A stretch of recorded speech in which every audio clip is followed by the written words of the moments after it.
Seja bem-vinda, Mirela.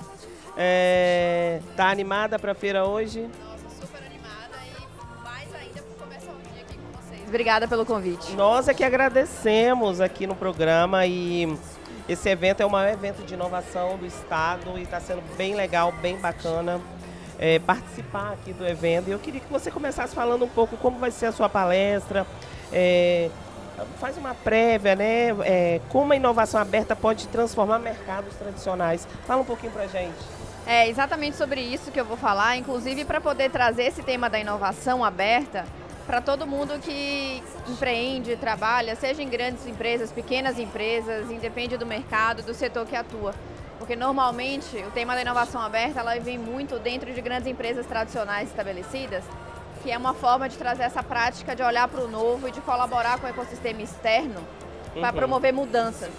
Mas o que a gente já vê durante tantos anos de estudos, né, e tanto material publicado sobre o tema, é que a inovação aberta ela deve ser uma prática adotada por todo mundo que quer transformar a realidade do seu negócio, do seu dia a dia e do mercado que atua.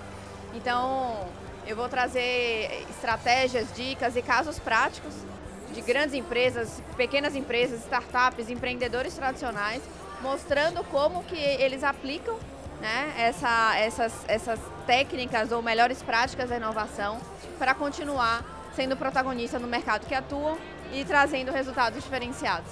Você tem como dar algum exemplo de uma empresa, uma pequena e uma grande, claro, por exemplo? Claro. Tem um exemplo que eu gosto muito, inclusive já é um spoiler, porque é de fato um dos exemplos que eu vou compartilhar com a audiência na apresentação, que é de uma cooperativa de café, e eu sei que café é um produto super importante aqui para o estado do Espírito Santo. Mas essa cooperativa específica fica em Honduras. E é interessante porque os cafeicultores eles entenderam que poderiam usar a tecnologia na produção de café para conseguir ter rastreabilidade nessa cadeia de produção e informar este dado para o cliente. Porque cada vez mais hoje em dia as novas gerações querem saber de onde vem o produto, quem produziu, quantas horas ele levou até chegar ao supermercado, até o ponto de entrega. E aí esses cafeicultores entenderam que a tecnologia poderia inclusive aumentar o preço médio do café. Ou seja, investe em tecnologia, mas ganha mais dinheiro no final do dia, consegue se remunerar melhor. E são pequenos cafeicultores, né? Então, como que eles fizeram isso? Eles não sabem de tecnologia, eles sabem produzir muito café. Eles foram buscar grandes empresas do mercado que poderiam ajudá-los com o desenvolvimento dessas tecnologias. E encontraram empresas de tecnologia dispostas a investir nessa inovação. E o termo aberta vem exemplificado exatamente por você ter pequenas empresas, grandes empresas juntas em prol de algo novo e levar um melhor resultado e um melhor produto para o consumidor final. Então eu gosto de trazer muito esse exemplo, inclusive, porque às vezes a gente fala de inovação aberta muito com a ótica da relação empresa e startup. O que sim, né, é super importante, é protagonista, mas a gente pode praticar inovação aberta com universidades, com o terceiro setor, com grandes, pequenas empresas. O importante é entender quem pode ajudar no desenvolvimento ou na solução do problema ali listado. E o que você espera que o público leve para casa de mais valioso da sua palestra? Olha, na palestra eu compartilho 4 dicas, né, ou 4 práticas de organizações inovadoras. E essas práticas elas vêm sendo estudadas e consolidadas ao longo do ano a partir da observação realmente, né, de quem tem sucesso com a prática da inovação. E aí o mais interessante é que volta no início do que eu comentei. Essas práticas elas podem ser adotadas por pequenas, médias e grandes empresas. Então vão ser práticas bem acionáveis, que as pessoas vão poder voltar amanhã para o seu dia a dia de trabalho, refletir sobre o que aprenderam e colocar em prática de fato. Muito legal. E aí, Verônica? Pois é, interessante, né? Na verdade, muitas vezes quando a gente abre uma empresa, e aqui você vai falar para muitos leigos também, a gente abre uma empresa e muitas vezes nós não temos noção de estratégias de inovação que, para você que entende do assunto, parece algo muito simples, mas que vai fazer uma diferença estratosférica, seja no resultado das vendas, seja na divulgação do produto. Você vai apresentar, então, na sua palestra, técnicas que são acessíveis, né? Que qualquer microempreendedor, qualquer negócio, seja vendedora do bolo de pote, ou até mesmo uma pessoa de uma grande empresa pode aplicar e o resultado é certo. Exatamente, eu gosto da sua abordagem porque A gente precisa fazer as pessoas entenderem que inovação não é privilégio ou exclusividade de grandes empresas ou de empresas internacionais. É muito mais as habilidades e a prática que você, como empreendedor ou empreendedora, desenvolve em si próprio e no seu time. Agora sim, existem ferramentas, metodologias que vão te ajudar a traduzir esse comportamento de buscar o novo, de ser curioso, de aceitar também que ninguém sabe tudo sozinho, né? É verdade. A gente muitas vezes acha que porque tem uma ideia legal de negócio, eu vou abrir uma padaria, eu vou ter a minha fábrica de bolos, de pães, que a gente tem que saber de ponta a ponta. E não é assim. A gente pode sim buscar apoio, buscar ajuda de agentes externos que vão nos complementar naquilo que a gente não tem um grande domínio. Isso é inovação aberta, né? Isso é buscar essa parceria externa. E aí existem essas práticas, 4 passos que são básicos e que pequena, média e grande empresa, empreendedoras que estão começando ou que já são experientes podem de fato utilizar no dia a dia. Me fala um pouquinho da sua trajetória profissional, como é que você chegou até a gerência da BASF, fala um pouquinho pra gente. Boa, bom, eu sou soteropolitana, né, essa é a primeira informação, então nasci em Salvador, Mentira! Bahia. Veio o sotaque. Isso que eu ia dizer, o sotaque não nega, apesar de morar em São Paulo há 10 anos, eu nasci, cresci e me formei, me graduei em Salvador, na Universidade Federal em Engenharia Química. Então, fui muito influenciada ali pelos meus pais. O meu pai, apesar de ser economista, sempre trabalhou em indústria. E eu fui para o lado de indústria química porque gostava muito de ciência, de química e me formei. Mas desde o início eu percebi que eu não ia querer trabalhar em fábrica mesmo, né? Eu queria explorar outros universos. Eu acho que essa aí vem uma dica importante. Não importa a nossa formação, o nível de graduação, ensino técnico, qualquer que seja a formação da pessoa, trabalhar com inovação tem muito mais a ver com querer buscar esse diferencial e ajudar pessoas a ter sucesso com seus negócios também. E eu sentia muito essa necessidade, né, de ver o impacto do meu trabalho no dia a dia de uma outra pessoa. E aí eu fui buscar diversas experiências profissionais e foi aí que eu fui parar em São Paulo. Então depois que eu me graduei, fui para São Paulo enfrentar o mercado de trabalho, trabalhei em consultoria, trabalhei em empresa de alimentos e aí em 2017 eu entrei na BASF, que é uma empresa de soluções químicas que atua em diversos setores. Então voltou um pouquinho para a minha origem também, mas ao mesmo tempo eu não fui trabalhar na fábrica, eu fui sim ajudar a empresa a estruturar a sua estratégia de inovação aberta. E aí foi onde eu mergulhei de cabeça e nunca mais saí desde então e não quero sair.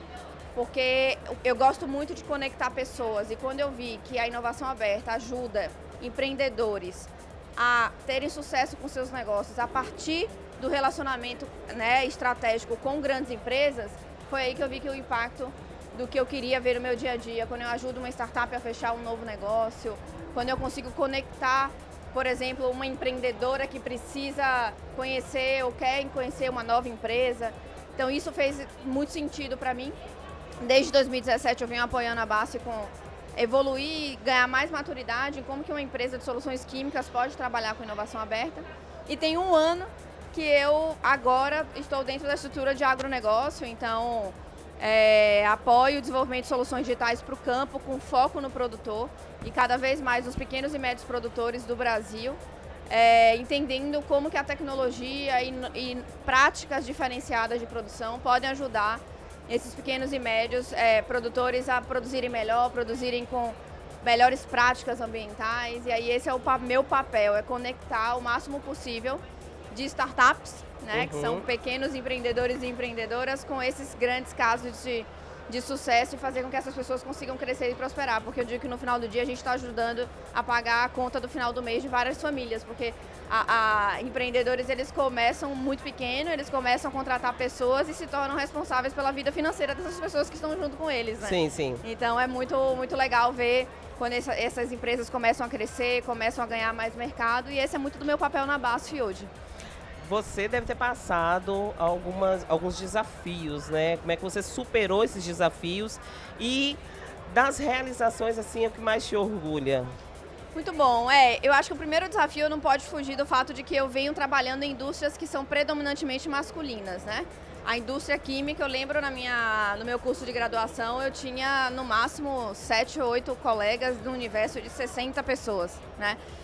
Também nas fábricas e não seria diferente no agronegócio, ainda é uma indústria muito com a presença masculina. Então o maior desafio ao longo da minha carreira, foi conseguir mostrar e conseguir conquistar esses espaços, muitas vezes sendo a única mulher mesmo, né?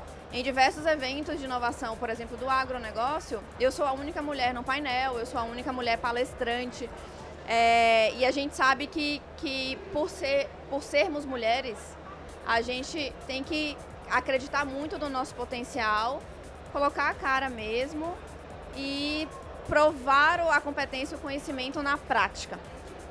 Mas, por outro lado, esses desafios eu também consegui enfrentar porque eu tive a sorte de ter boas lideranças e boas mentoras ali no meu caminho, que independente de não serem do meu segmento, trabalhavam comigo e foram me ajudando a abrir portas. E um líder em especial que foi me posicionando em cadeiras de liderança dentro da empresa e que tinha muito, era sponsor do grupo de inclusão e equidade feminina na empresa, então era uma pessoa que tinha uma mente muito voltada para a promoção da igualdade dentro de grandes organizações. E era um homem, né? Pois então, isso aqui, ó. Uma alta liderança, então, da própria BASF. Então, desde o início, eu fui escolhida para liderar o movimento de inovação aberta da BASF por ele. E isso foi me abrindo muitas outras portas e eu fui encontrando outras pessoas que foram me ajudando. Obviamente, inovação é um tema muito novo, então acho que esse é o segundo desafio. Eu não estudei para trabalhar com inovação, mas acho que esse é um ponto bom para todo mundo que está ouvindo aqui, mais uma vez, né? Eu fui aprendendo na prática e fui buscando conhecimento em eventos como esse que a gente está aqui hoje, em cursos online, na comunidade, mas foi um desafio, porque é algo muito novo e que não é simplesmente você começar da noite para o dia a trabalhar com isso. Existem métodos, ferramentas, existe uma ciência por trás para você colocar uma estratégia de inovação em prática. E o que eu mais me orgulho tem a ver com o fato de eu ter conseguido liderar grandes movimentos de inovação aberta em grandes empresas, né? Como é o caso da BASF. Então, eu fui cofundadora do primeiro hub de inovação da BASF, que foi quando ele me colocou para ser líder desse projeto. Eu tive também, né, eu estou na minha segunda passagem pela BASF, eu saí em 2021 e fui liderar o relacionamento com grandes empresas no Cubo Itaú, que é um hub de fomento ao empreendedorismo tecnológico, que é fundado pelo banco. Então, também estar numa posição de liderança com 30 grandes empresas dentro de um banco também foi um desafio, mas a gente conseguiu colocar de pé novos modelos de negócios e conseguimos atrair mais empreendedores, então também tenho muito orgulho disso.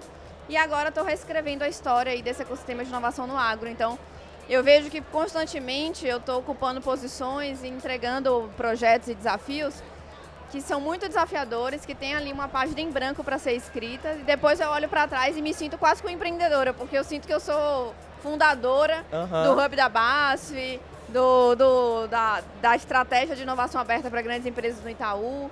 Então, ver as coisas nascendo, crescendo e dando resultado é o meu maior orgulho de fato.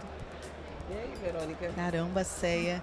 Interessante, né? Você soube aproveitar muito bem as oportunidades que foram surgindo.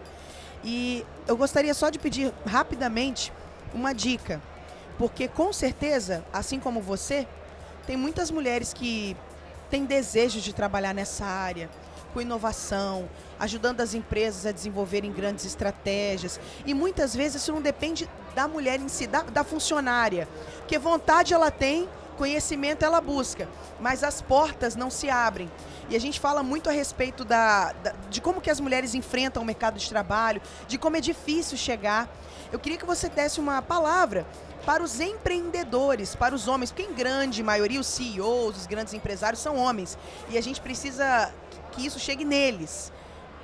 Fala algo para esses caras, por favor, para que eles abram essas portas, as vantagens, porque a gente sabe que vantagens são inúmeras. Essas mulheres ocupando esses grandes cargos, os dados são muito claros, as mulheres são maioria nas faculdades, são maioria nos cursos de mestrado, nas pesquisas. E aí, o que dizer para esse empreendedor? Eu tenho uma frase que eu ouço muito, né, nas comunidades femininas ou quando a gente está falando sobre esse tema de equidade, que é que a mudança cultural ela não acontece de forma natural em comunidades e ecossistemas e sistemas que são extremamente conservadores. Precisa, sim, de uma mudança intencional. Então, acho que essa palavra é super importante. A mudança ela tem que ser intencional. E para ela ser intencional, ela precisa ser propositiva. Então, o diferencial da liderança que, por exemplo, me colocou nessa cadeira, é ter de forma propositiva definido que seria uma mulher para essa posição, em que na trilha comum, da forma como as coisas eram feitas antes, seria naturalmente um homem, pelos pré-requisitos ou pela rede de conexão que essas pessoas normalmente já têm. Então a mudança ela tem que ser intencional e ela tem que partir de fato da liderança. Esse é um tema que em qualquer empresa familiar, uma grande empresa, se não for proporcionado e colocado na mesa e discutido pela alta liderança, por quem está na frente do negócio, as coisas não acontecem e a mudança não acontece de forma intencional.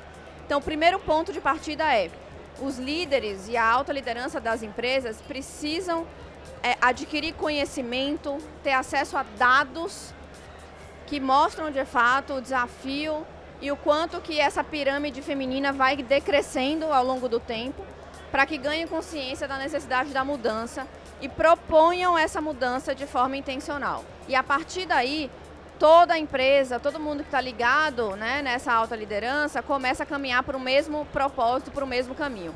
Ponto 2. Aí vai para as mulheres. Outro diferencial na minha carreira, para eu conquistar alguns espaços e conseguir, por exemplo, estar em palcos e ser mentora e apoiar outras empresas, foi não precisar me sentir 100% preparada para aquilo. Porque nós mulheres somos muito exigentes com nós mesmas. Sim. Né?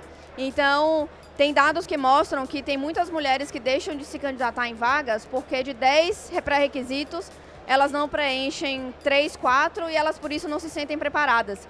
E por outro lado, tem homens que não têm nem a metade e se candidatam e conseguem a posição por causa disso. Isso é comprovado, se todo mundo der uma pesquisada, tem dados sobre isso.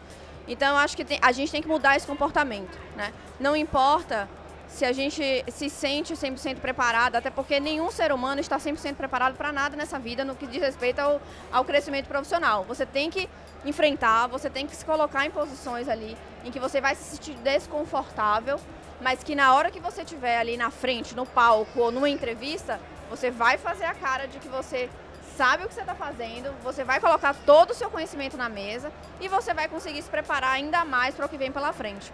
Então, todas as vezes que eu subo no palco para dar uma palestra, eu nunca me sinto 100% preparada. Eu sempre fico insegura se vai ter gente, se eu vou conseguir dominar, se alguém vai fazer uma pergunta que eu não sei, mas eu não posso desistir, porque provavelmente se eu desistir, quem vai ocupar o meu lugar, naturalmente é um homem.